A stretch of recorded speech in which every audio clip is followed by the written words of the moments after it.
All right, guys, welcome back to another edition of the Raw Intuition Health Show. I am so excited for today's episode. We've got somebody on the show today that I have been a big fan of for many years now. I've learned so much from him, and I really respect everything that he's doing and all the people that he has helped. So, today we've got Dr. Kahn coming on the show to talk about heart disease and helping all of you out there get through the holidays with a healthy heart. Because as some of you may know, heart attack rates go up during the holiday season, and so we're going to have Dr. Kahn on here to share some tips and tricks with you guys to hopefully help prevent that in you and the people you love. So I'll give a quick bio on Dr. Kahn before we bring him in here. Dr. Kahn is known as America's Healthy Heart Doctor and is the founder of the Kahn Center for Cardiac Longevity in Bingham Farms, Michigan. He is also the author of 7 incredible books, including Your Whole Heart Solution, The Plant-Based Solution, and Young at Heart by Design. You can find all of those books at his website, drjoelkahn.com. I've got that linked in the bio down below, or the description box. At his core, Dr. Kahn believes that plant-based nutrition is the most powerful source of preventative medicine on the planet. Having practiced traditional cardiology since 1983, it was only after his own commitment to a plant-based vegan diet that he truly began to delve into the realm of non-traditional diagnostic tools, prevention tactics, and nutrition-based recovery protocols. These ideologies led him to change his approach and focus on being a holistic cardiologist, and he passionately lectures throughout the country about the health benefits of a plant-based anti-aging diet, inspiring a new generation of thought leaders to think scientifically and critically about the body's ability to heal itself through proper nutrition. So Dr. Kahn, let's bring him in here. Thank you so much for being here. It is such an honor to have you on the show. Thank you very much. Let's save some lives and save some animals too. Perfect. Yes, I agree. And so at the start of every show, we like to just get a brief background of our guests. And so if you wouldn't mind, would you mind just giving a little bit of your personal history, how you got into, what made you want to become a cardiologist, and what also got you interested in a vegan diet? Sure. And it's more a series of coincidences than a perfect plan, although some people might say, God, it looks like a perfect plan all these years later. But step one, I was born 65 years ago in Detroit, Michigan, with a heart murmur, caused my mother and father some concern, had to see a pediatric cardiologist. I even had a heart catheterization before I was 1 year old. Fortunately, it didn't turn out to be anything serious, but I spent 1 or 2 visits a year to a pediatric cardiologist, and actually I thought it was pretty neat. I got a pretty good memory of that, and if you would have asked me around age 10, 11, 12, 13, I probably would have said, I want to grow up to be a heart doctor. So that was coincidence, and then I learned that biology was one of my favorite topics, and I was a decent student and actually got into medical school at age 18. So that was one part of it. The second part of it was I grew up in a family in Detroit where we kept a dietary code called kosher. Most people are aware of that. So we weren't eating cheeseburgers or pork chops. And when I went off to college, University of Michigan, down the road in Ann Arbor, I wanted to keep that up. And the only option really was the salad bar. My girlfriend at the time, has been my wife for almost 44 years, was in the same situation. She made the same choice in Ann Arbor the same year. And we didn't really call it vegan. I don't know, the word was already coined already, but we were eating essentially all plant diets.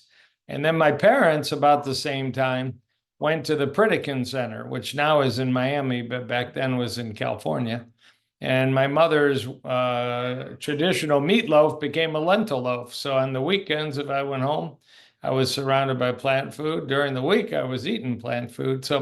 And then I started to read books. I figured, you know what? I'm going to be a doctor. I should know something about nutrition. And the first one was A Diet for a New America by John Robbins. That's still a wonderful book to read about eating plant-based for your own health, plant-based for the planet, plant-based for the animals.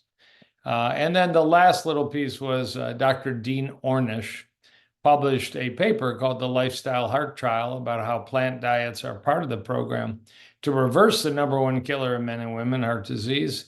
And by this point, I've been eating that way for about 13 years, but nobody had described it as a powerful therapy. And I just started my practice of cardiology after all these years of training about 3 weeks earlier. So for the first 3 weeks as a cardiologist, I didn't teach many patients about my diet.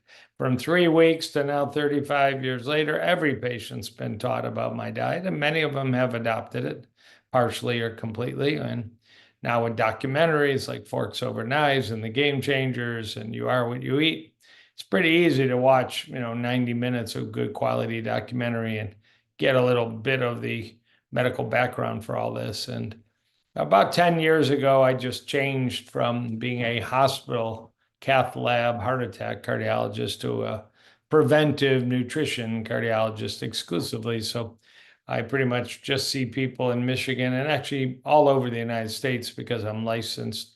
And we go through, whether you have heart disease, whether you could have heart disease, what you're eating, what you should be eating. It's a very advanced clinic, but some of the basics are just, sleep, fitness, nutrition, stress management, all the big ones. Amazing.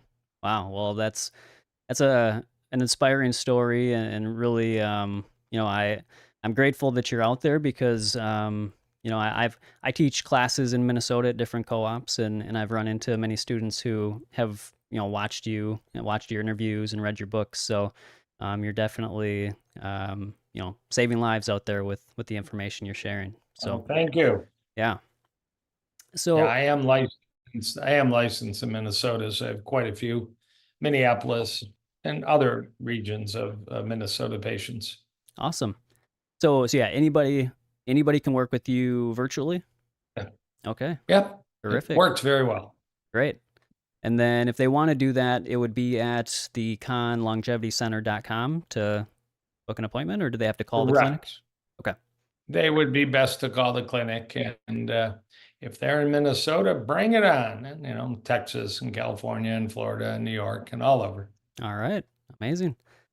Okay. Well, and I didn't mention, but guys, we'll be doing a giveaway at the end. So save your questions for the Q&A. And if you do ask a question, you'll be in the drawing for one of my ebooks.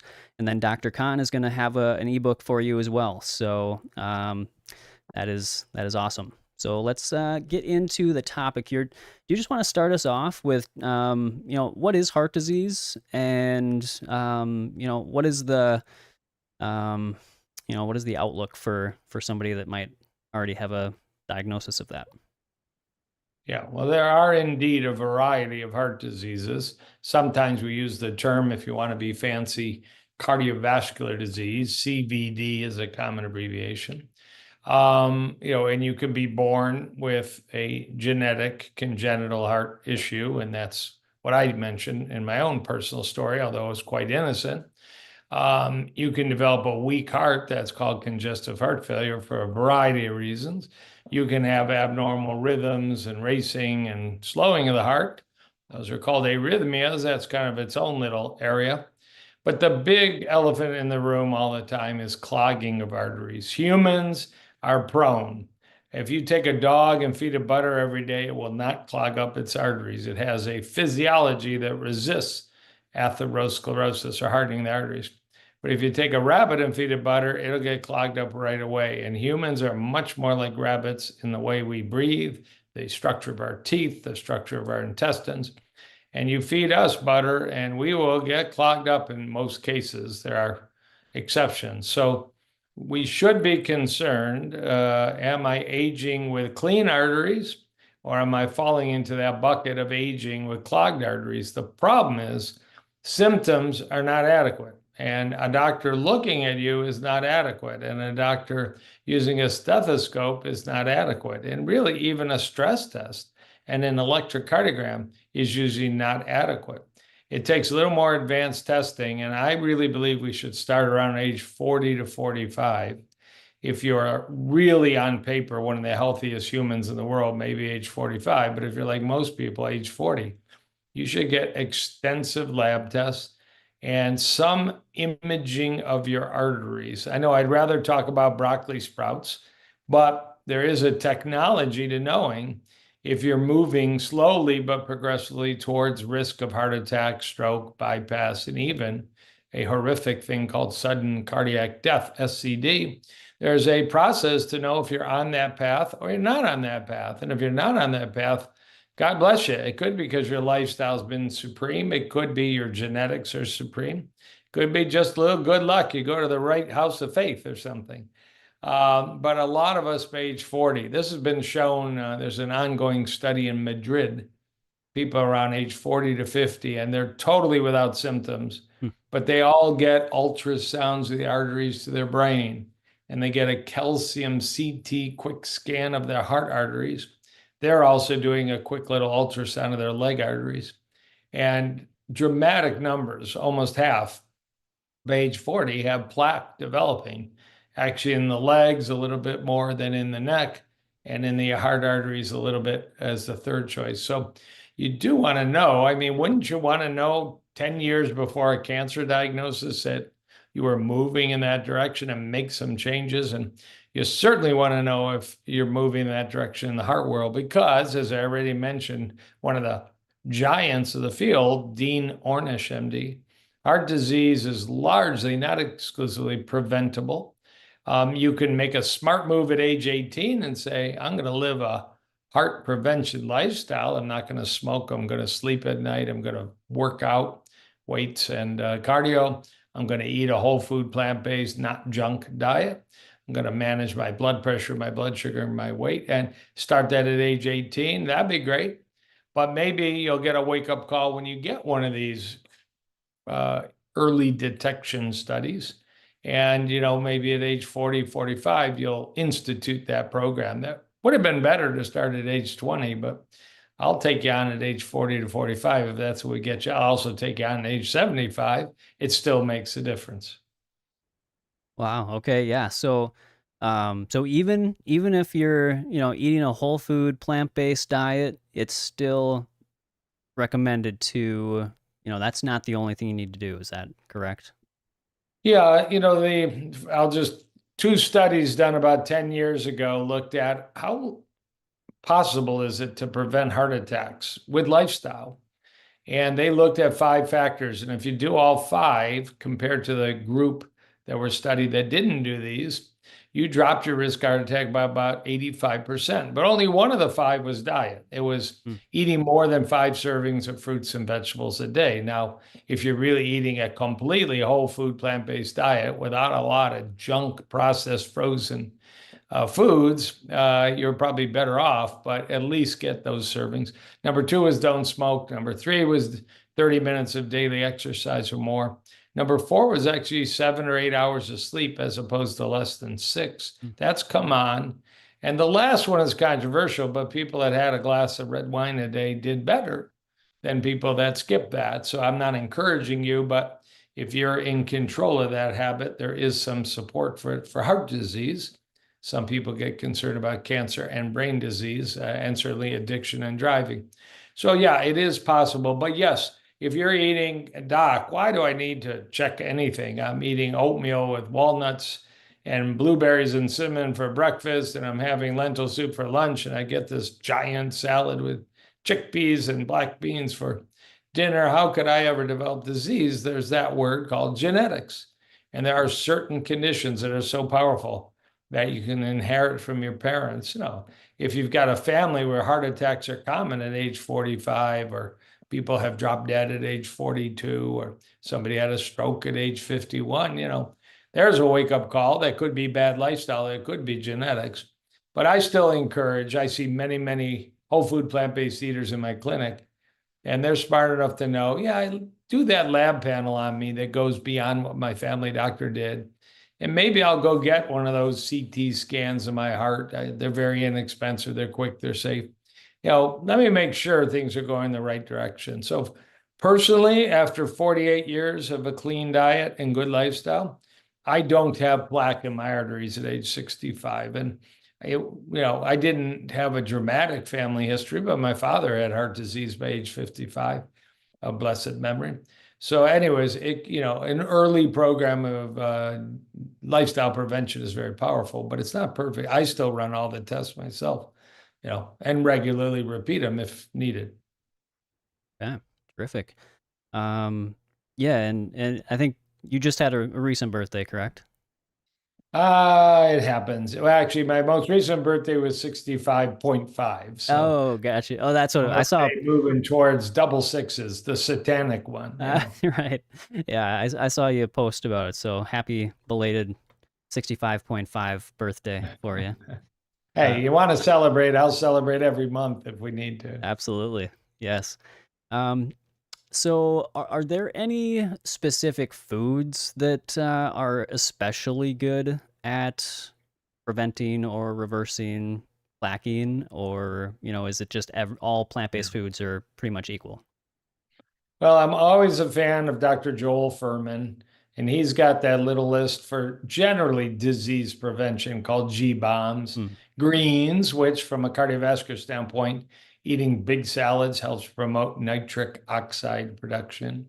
Beans, and certainly beans are a good source of fiber that lower your cholesterol and can lower blood pressure, and I would advise you eat them. Oh, for onions and garlic, and particularly garlic, lowers cholesterol, lowers blood pressure, and actually some data can help reverse plaque, probably can help prevent plaque. M is mushrooms. Maybe a little less data about mushrooms for heart disease. There's some, they provide some vitamin D, which can help blood pressure. They're probably more important for brain and immune function. Then you get back to berries, and there's very clear data that berries, strawberries, blueberries, blackberries are very heart friendly. And then finally get to seeds and nuts. And yeah, when you look at heart studies, seeds and nuts are incredibly powerful at heart disease prevention. In the Loma Linda Seventh-day Adventist population, they discovered 40 years ago that people in Loma Linda live 10 years longer than the general California population. So researchers said, what's the special sauce going on in Loma Linda? And it was the home of the Seventh-day Adventists, and about 10% eat vegan and 40% eat vegetarian, and the other half eat pretty much standard American. But they really emphasized nuts. And the strongest predictor of extra lifespan was actually how many nuts you ate. Now, that has to be modified. That's not planters, honey roasted, salted, canned nuts. I mean, we're talking raw walnuts, probably the best choice over and over, raw almonds. Try and avoid roasted nuts. They really get transitioned with a chemical reaction called advanced glycation end products. And a raw walnut is wonderful. A roasted, toasted nut becomes, potentially a disease-promoting choice. Although, don't be scared of it, but try and emphasize raw nuts.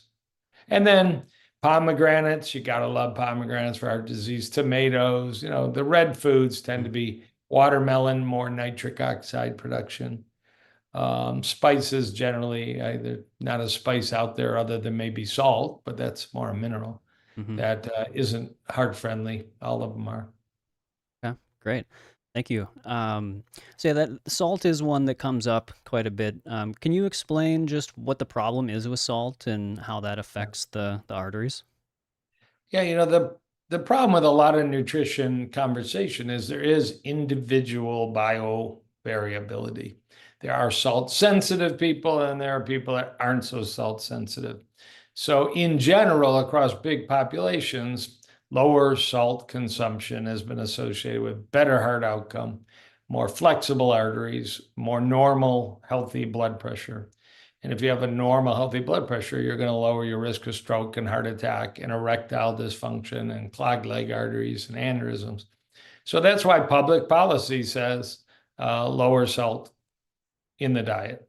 There clearly are some people that have a little more salt in their diet, temporarily or all the time, and they have great blood pressure and seemingly, good cardiovascular health. But you have to make policies for the entire country or an entire population. So, famously, those kind of primitive native tribes where salt is really not even available, you know, adult blood pressure can be in the 90s and cardiovascular disease is almost absent. And, they're not passing out, they're doing fine. My blood pressure often runs in the 90s. I mean, I don't add salt to food, but it's in there at times. You can't help it. Hmm. Okay, great. All right, and I did take my blood pressure before the show just to Yeah. um, so I know you're an advocate of. Do you recommend people take that frequently at home? Is that something that's beneficial? Yeah, I think one of the best stocking stuffers, Hanukkah gifts, whatever coming up would be to buy a home blood pressure cuff. I don't own shares in a company called Omron, Hmm. Omron, but it's a popular brand, and there's one called the Omron Platinum for about $85. And you put it on your arm and you hit a button, and there's the number. There's also the heart rate. Hmm. And certainly in my heart patients, I say, if you call me and tell me you're feeling weak and you don't have a home blood pressure cuff, I'm at a disadvantage. But even in the general population, everybody's biohacking. We're wearing Whoop bands and Fitbits and Aura rings. Well, blood pressure cuffs are a more important biohacking tool than any of those. So they last a long time, and it's important to develop that habit. And a significant portion of the population shows up at the doctor's office and they're waiting 90 minutes in the waiting room. They wait 9 seconds in my office, but they typically wait 90 minutes. And they're frustrated and their blood pressure's high, or they rush to the office because they were fearful they were going to be late or traffic. And, it's not always the most reliable way. None of the biohacking tools like the Apple Watch measure blood pressure. So at the present time, you need a separate device. All right. Um, let's see here. Another question I get a lot is, do plant-based sources of saturated fat like coconut, does that have the same effect as saturated fat from, say, animal products? Yeah, the answer is we think so. There's incomplete science. Hmm. The actual number of studies done on palm oil and coconut oil, which both may have 85% of their calories from saturated fat, which is higher than beef and butter, almost double. And certainly, unbelievably higher than a baked potato, for example, which I'm going to have for dinner tonight. And also much higher than even extra virgin olive oil if you're adding that to your foods, maybe 10 to 15% saturated fat, but much higher. And there's at least a suggestion that they're a bit rough on the gut, that you can develop a syndrome, a little hard to prove, but called leaky gut, at least in animal studies. Coconut oil, very tough on the gut. If you read, like I do all the time, research studies, there's a new one out this week. High fat diet harm to the body prevented by cocoa powder and green tea, flavanols. Well, that's great, but what was the animal model? Make the animals sick with a high fat diet. Well, you can do that easily with coconut, and they very often take the mouse chow and just ramp it up with coconut oil or palm oil. I think palm oil is a little cheaper. So I would avoid put coconut oil on your skin, fine by me. Do oil pulling, fine by me. An occasional coconut yogurt, coconut milk, that's not really oil, straight up. There are some populations, it's what always comes up. I think they're called the ketovans. They eat a lot of coconut and they don't seem to have a lot of heart disease. They don't have a very good longevity. They're eating the whole coconut, not a processed, 100% fat oil. And there's obviously a lot of fiber and nutrition that could be in a coconut. So I think the data is pretty weak overall that coconut oil is preventive. There's an occasional study for brain health, Alzheimer's, but actually there's more data now for probably extra virgin olive oil and brain health. So if you're gonna put something greasy on your food, and there's, some vegans do and some vegans don't, put extra virgin olive oil, spend a few bucks, get a good brand. All right. Um, Before we get into the holiday kind of talking points, uh, now that you brought up olive oil, I know that's been a topic of controversy. There's some plant-based doctors out there that recommend against it. I know you have kind of propose the information that it is maybe not as harmful as some might think. So, can you maybe just explain a little bit about that? Sure.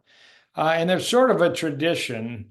Back in late 1940s, a Los Angeles doctor, Lester Morrison, created a diet that he tested to see in people who'd had a heart attack in the 1940s if they could prevent the next heart attack or death. And he actually published this. It was a real study. Half got a low-fat diet that excluded everything, including olive oil, and half got the standard California diet.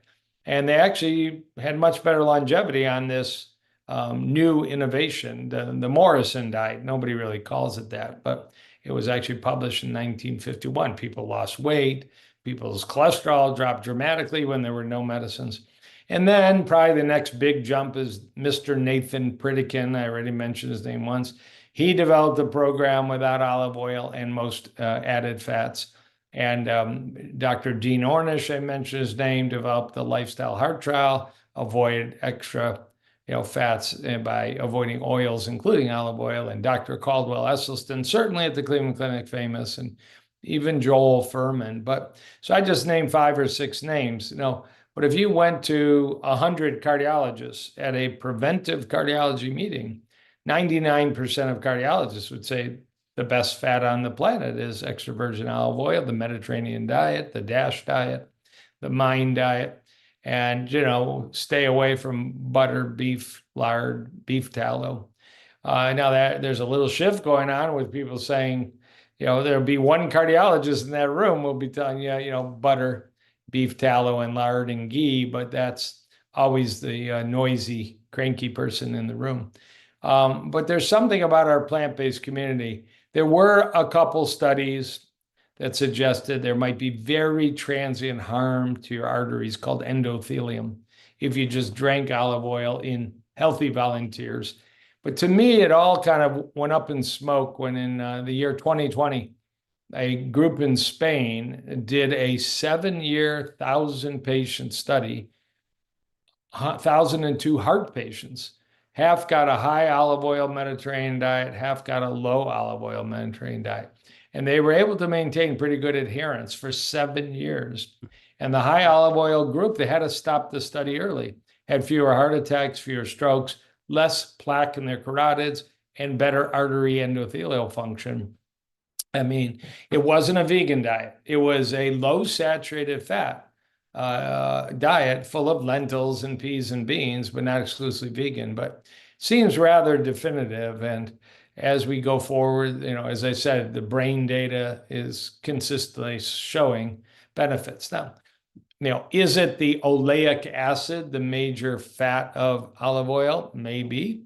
Is it the 2 or 3% of olive oil? It's the polyphenols, some famous ones. You can buy capsules of hydroxytyrosol.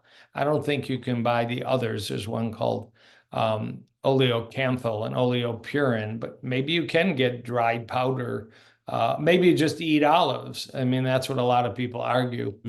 Eat olives and you get the fiber and you get all these polyphenols. But I don't find prohibiting extra virgin olive oil as a reasonable construct. People go to restaurants, they want to do this long term. An oil-free diet in a restaurant is tough. It's not impossible. It's tough. And if you're very sick, do it. But if you're just doing it for disease prevention, this Cardioprev, that's the name of the study in Spain, Cardioprev, and it's more than one publication. It's a series of publications. All right. Thank you for explaining that. Yeah, that makes total sense to me.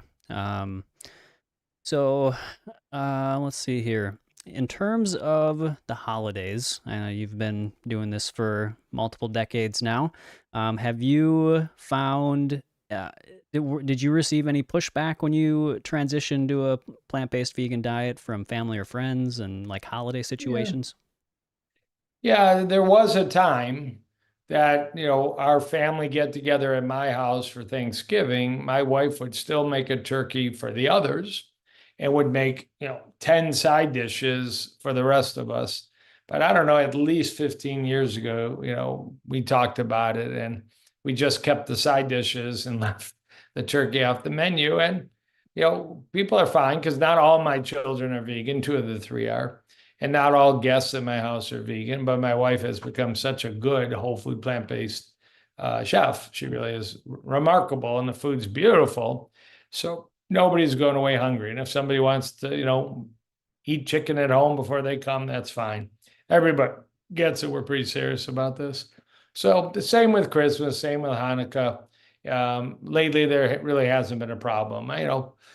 There's more availability of whole food plant-based foods. I go to the Delta Sky Club when I travel, and that's not very often. And I really prefer organic food, and you're not going to find an organic label, but half the food in the Delta Sky Club is hummus and beets and salads. It's really quite remarkable. And it may be true of other airlines, but from Detroit, we generally fly Delta. So, restaurants I'm very picky about. I will look at the menu ahead of time. I might, email the restaurant and the chef, and surprisingly, you get very positive response back. And if I go to a restaurant last night for a holiday celebration, I took my office staff out. They're not vegan, and it was a big, kind of Christmas, New Year's early celebration. There was one vegan entree on the menu, which I was pleased with, and some appetizers, and obviously always salad. I post pictures all over social media. Thank you, thank you, thank you to the restaurant and tag them. Let them know it's appreciated. I'll fill out, that Google review and give them 5 stars. Thank you, because, they're going above and beyond. There are restaurants I just skip over. It doesn't work for me. So, and if you're going to somebody else's house, remember, it's just food. You're mainly there for, community and camaraderie. So if you have to pre-eat a little, great. If you want to bring, my wife went to a luncheon yesterday with some relatives and friends, and she brought a giant kind of peanut Thai salad with peanut sauce. And frankly, the ladies thought it was better than, the buckets of chicken wings and the rest. And they wanted, none of it came home. Everybody ate it all up. So if you bring your own dish, you can be sure you'll have something to eat. Now, it occasionally falls flat on your face. I've been to weddings and other events, but so the holidays, it's a little preparation. It's really not that hard. Sure. Yeah, preparation is definitely key. Just want to mention you've got quite a few fans in the audience already. Thank you. Stacy from the Urban Pharmacy says hello. Hi, Stacy. Tessa says you're her all-time favorite doctor. So wow, thank you. Thank you. Yes. All right. There is a question. I'll just throw it out since we're just talking about the nuts, and you said they should be raw. Somebody asked, looks like it was Vegan Knowledge JJ asked, do they need to say the word raw on the walnut package, or does it just need to not say roasted? I haven't done, a survey of what you're going to see on the shelves of a health food store or online. I'll give a shout out. I'm a big fan of thrivemarket.com. I obviously don't own it, but we buy a lot of stuff like walnuts from there, and they usually say raw on the package. But I guess if as long as it's, you can tell by the color too, what a raw walnut looks like. I'll just take a minute on this. This is a current kind of passion project of mine. It might become my next book, but there's largely ignored is a body of science, 19,000 studies in the National Library of Medicine, that not only is what we eat important, but how we cook. It's critically important. And there is a chemical reaction. It happens to be called the Maillard reaction or caramelization. Just think of an onion, and then you put it in the pan with some fat, and you cook it, and it gets brown and then caramelized. That's what we call it. But that actually changes the proteins and the fats in the food, and it causes them to become altered and actually abnormal. And what's happening is a development of a group of chemicals called AGEs, advanced glycation end products. And a famous professor in New York City has been studying this since the 1970s. It led to a blood test, the hemoglobin A1C blood test. How sugar-coated is your hemoglobin? And that's a number you get in the lab, 5.1%, 6.9%, and that determines if you're normal or diabetic. But it's affecting our food. So when you take that walnut and you roast the heck out of it, you drive the creation through this Maillard reaction of advanced glycation end products sky high. and it's not quite as healthy. Actually, same thing happens with tofu. Tofu, you chop it up, put it in a miso soup, or maybe you put it in a stir fry with a lot of moisture. It stays pretty low in advanced glycation end products, but you just maybe you want to put it on the barbecue and char it up a little and cut it up after that. It really modifies it to very high in advanced glycation end products. Now, the good news is that it's almost all animal foods that have the highest recorded levels. Fried bacon, the number one all-time king of advanced glycation end products. And why would you care? Because they are related to directly causing kidney disease, diabetes, brain disease, heart disease, stiffening of your arteries, and on and on. So you'd like to eat a low age diet, a low advanced glycation end product diet. So if you're whole food plant-based, you're 90% of the way there. But if you avoid not too often barbecuing, grilling, roasting, and frying, you're all the way there. I feel bad for all these people that are unaware of this and are frying and grilling. And think about processed food is often heat treated. So one of the problems with the ultra processed food discussion that everybody's having right now is the heat treatment to make it stable for the grocery store drives the advanced glycation end product levels sky high. So, I don't eat an all raw diet, but we don't have a George Foreman grill anymore. We have a barbecue that hasn't seen the light of day in a long time. And if you use it once in a while. Also, if you're going to take that piece of tofu and put it on the barbecue or grill it, marinate it. Moist material that gets heat treated is healthier than a dry aged steak thrown on the grill. That's like number two to bacon. All right. Thank you. That's very helpful. Um, the George Foreman was definitely a staple tool in my college life. So yeah, Right. I no longer have one either. But yeah. So let's see. Um, other than diet, are there supplements that you recommend that either the general population or specifically vegans? Is there a difference? Yeah. Maybe take vegans first. And again, medical doctors vary on this topic. Some have argued, like Dr. John McDougall, blessed memory, a little bit of B12 done. And, that may work for people. And some don't even use B12 and they try and get it through nori or nutritional yeast. But check your blood level. It may not be working well for you. And some people, there is a blood test also called homocysteine. And I do it on everybody. The higher the homocysteine, the greater the risk of heart disease and heart death. And if you're B12 deficient or folate deficient, but you shouldn't be folate deficient if you're eating a lot of green leafy vegetables, your homocysteine will be high. And some people argue that, the reason we haven't seen even more dramatic health benefits and longevity in vegans is some just don't take B12 and their homocysteine's high and nobody checks it. But I actually think there's more to supplement than that. I personally take a vegan multivitamin with 8 components, vitamin D, vitamin K2, iodine, magnesium, selenium, B12, of course. And I think I'm missing one or two. Iodine, if I didn't mention that. So I believe, and I base my opinion on having tested. Oh, omega-3. There's algae omega-3 in my daily vegan multivitamin. And it's unusual to see algae omega-3 in a multivitamin, which is why I enjoy the convenience. But having tested blood levels on, tens of thousands of patients for nutrients and, a good portion of them being vegans, it's already been estimated more than 80% of Americans are nutrient deficient, and vegans aren't necessarily much different. Omega-3 is a huge issue. If you're not pounding down chia, flax, hemp, walnuts, you might think about an algae omega-3 supplement. Okay, terrific. Thank you.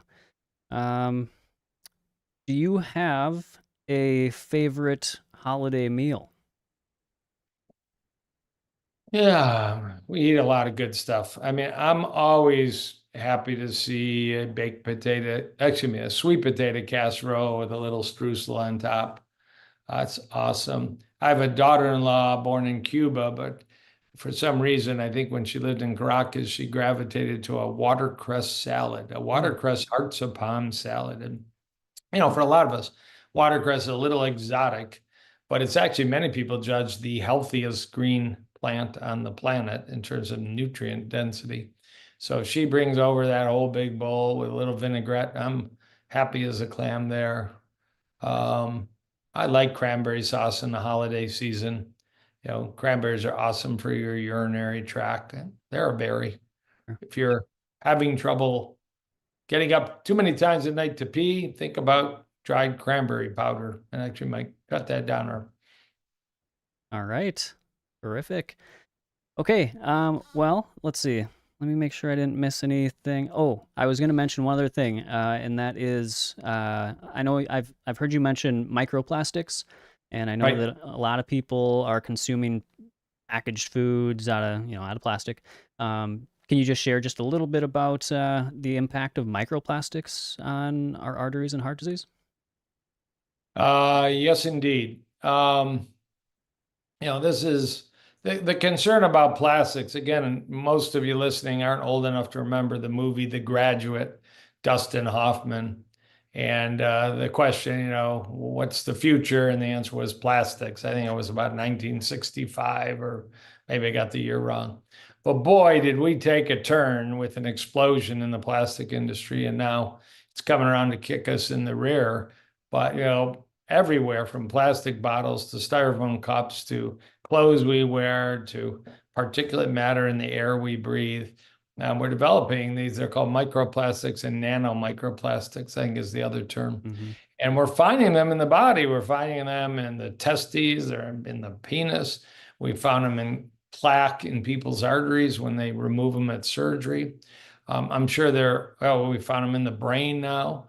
They probably are causing inflammation. There's others, like PFAS, the forever chemical, raises cholesterol and may influence heart disease risk. And of course, BPA and BPS are endocrine disruptors along with phthalates and DDT and mess up your fertility and your thyroid function. But now these new microplastics are just throughout the body. And I think we're just learning what the risk is. So be a zealot. I've always said I'm not a fan of the McDonald's burger, but I think the wrapper that it comes in, when they put that hot burger in and all the chemical plastics that get into the bun, maybe just as bad as the burger. So, that's why home cooking is the key to health, and most days.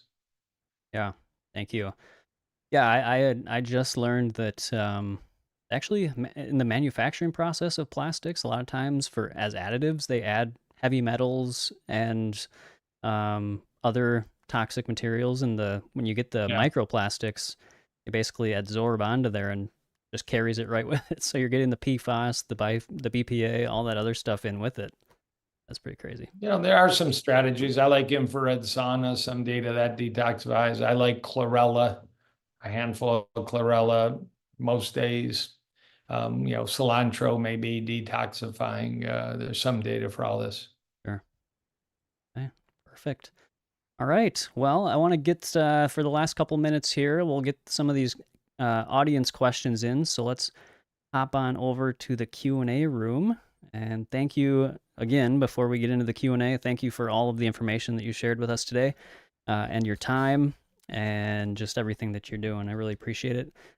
Everybody down in the description box below, check out Dr. Kahn's. I've got his Instagram, his YouTube, his his couple of his websites, and so definitely check out his resources. Yeah. And give him a follow. I'm actually gonna reach out, I think, to I don't know. Before we, I'll just mention this. Why is it so difficult to get certain tests done when you go to the doctor, like just a general Yeah. doctor? I tried to get my MMA done or my homocysteine done, and they would only do the regular blood B12. And there's other tests that I tried to do, Yeah, and they wouldn't do it. creatures of habit, lack of experience, unfamiliarity with the billing codes Mm, and what it means. Your doctor will look silly when it comes back abnormal and says, I don't know what an MMA is, which is a more advanced way of measuring B12 levels, of course, something I draw on everybody. Now, the reality is, if you have a few extra bucks, there are companies now that are popping up everywhere. And my patients bring me these crazy lab panels, a company named Ulta, I think ULTA is one. They work with Quest, a popular one called mylifeforce.com, and a very popular one called functionhealth.com. But you're going to be spending, if you want 100 lab panel, you can buy one nowadays, and it'll come with some guidance when it comes back. And it might be $400 or $500 to get that panel, and that may be beyond your means, but this ability to go outside your primary care doc and outside the insurance system has become quite available now. And maybe even more frustrating is I mentioned a CT scan called a coronary artery calcium CT scan that I would advise any 45-year-old man and any 45 to 50-year-old woman to seriously consider once. Quick, easy, safe test. But that you do need a prescription for. And that your doctor may fight you tooth and nail and say, I don't order those. Same issue comes back abnormal. They may have no experience what to do with it. But boy, I would just keep asking, when I ask a patient, how did you arrange to get a calcium score the first time I see them? The answer usually is that, I pushed and I pushed and I pushed and I pushed. Gotcha. Yeah, I'll have to do that. Otherwise, if people do want to work with your center, could they do the testing through you guys? Yeah, I write those scripts all the time in about 26 states, and I'm licensed, so it's totally appropriate. Okay, perfect. All right. Well, thank you for that. Let's see. There are a few questions in here. We've only got a few minutes left, but I think. Let's see here. Maria says, "What kind of exercise do you recommend for healthy hearts? There are many. There are any exercises that might be harmful? Are there any exercises that might be harmful?" Yes, I do. That's the answer, because I recommend any kind of exercise that gets you off your rear end, vigorous or, zone 2 modest, from walking to jogging to swimming to tennis to racquetball to pickleball to weights. I spent about half my life cardio, half my life strength training. I like high intensity interval training. I did it this morning. I ran the treadmill for a minute. I walked for 30 seconds. I ran for a minute. I walked for 30 seconds. There's some data that HIIT exercise is particularly good for your arteries. So I include that, not every day, but, fairly frequently. But the biggest mistake is to say, I only have 10 minutes, or, I only have dumbbells. Do whatever you got. Okay, perfect. Let's see. Let's see. Extropian Transhuman asked about, do you know anything about olive leaf? Eating the leaves in terms of getting Olive polyphenols? leaf extract. Olive leaf extract is a capsule you can buy at a health food store or site. And an olive leaf extract is reported to lower blood pressure. You can buy it alone. You can buy it in a lot of natural blood pressure lowering combinations, and it probably works. Okay, perfect. Let's see. I think Vegan Knowledge JJ asked, I think she was asking about your take on fruit controversy. She said, every other video, fruit is good, or limit fruit related to heart health. Is fruit good or bad, or do we need to limit it? Is there a maximum? Right. I don't really know about any fruit controversy in the base community. Eat it, enjoy it, love it. There actually are fruitarians that eat the majority of their calories from fruit and do very well with it. Some are long distance runners. I think his name is Michael Ornstein is the one that comes to mind. Um, some people think eat your fruit earlier in the day, not later in the day, for optimal blood sugar control. I don't know how well supported that is, but it's a common statement. Some people find if they wear those monitors, those continuous glucose monitors, some fruit like grapes are notorious for spiking blood sugar, where low glycemic berries are less notorious. But I wouldn't really negotiate it. They're all 1,000 times better than a donut. Perfect. Let's see here. Um, Extropian transhuman wanted to know about the olive oil study. And I think you maybe mentioned it might have been the polyphenols or something, but do you know why more oil showed benefit? I don't think they nailed down the exact mechanism. It's if you're using olive oil in place of butter, lard, ghee, Mm. beef tallow, you're reducing your saturated fat and upping your polyphenols and the rest. Um, Number two, the oleic acid, the fatty acid part of it, the monounsaturated fat is felt to be a very healthy component. Um, I think those are usually what's described. Okay. Um, what is an ideal blood pressure, and what affects our blood pressure? Is it saturated fat? Yeah. Yeah, 110 over 70 would be really the bullseye. Most people aren't there. Some people, say I'm 130 over 82 and I'm happy, but that's not really normal. Genetics play a role in almost everything, though they're very hard to define for high blood pressure. Kidney disease, if you have, some abnormality, if you've had a kidney removed, if your kidneys aren't functioning, for sure. But then you get to weight, diet, sleep apnea, being obese, snoring at night, inadequate sleep, stress affecting your sleep. Alcohol raises blood pressure. We talked about salt already. Whereas, brightly colored fruits and vegetables tend to bring it down. So eat your garlic and eat your berries and eat your greens and bring your blood pressure down. Right. Over on Instagram, LX Durian was wondering about vitamin D. How important is vitamin D for heart health? Do you like David? Yep. Yeah. Yeah. Pretty good data. The latest conversation more and more has been vitamin D and blood pressure control. And, there's been data during COVID, if you were vitamin D deficient, seriously, you had a greater risk of a serious COVID situation. So you didn't want to be vitamin D deficient during COVID. And we still are dealing with, various viruses. Hmm. But probably blood pressure is the most people that are very low in vitamin D. And you really just got to get a blood test. Uh, I have so many people tell me I don't take vitamin D in the summer because I'm outside, and then we check their blood in the summer and it's horribly low. So most of my people, I recommend take vitamin D 12 months a year. I do, and the rest. What level do you think is appropriate for somebody to be at? The normal is over 30. I run personally between 50 and 80. Okay. I take 5,000 international units a day. Most of my patients take the same dose, some more, some less. Check with your doctor. All right.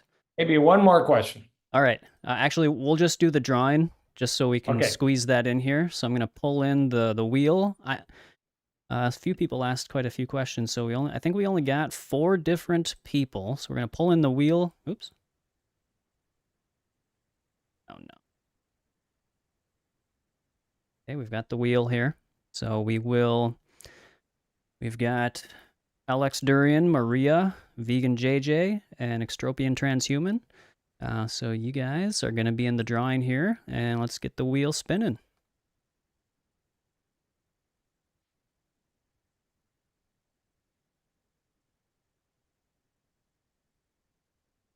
And it's Vegan JJ.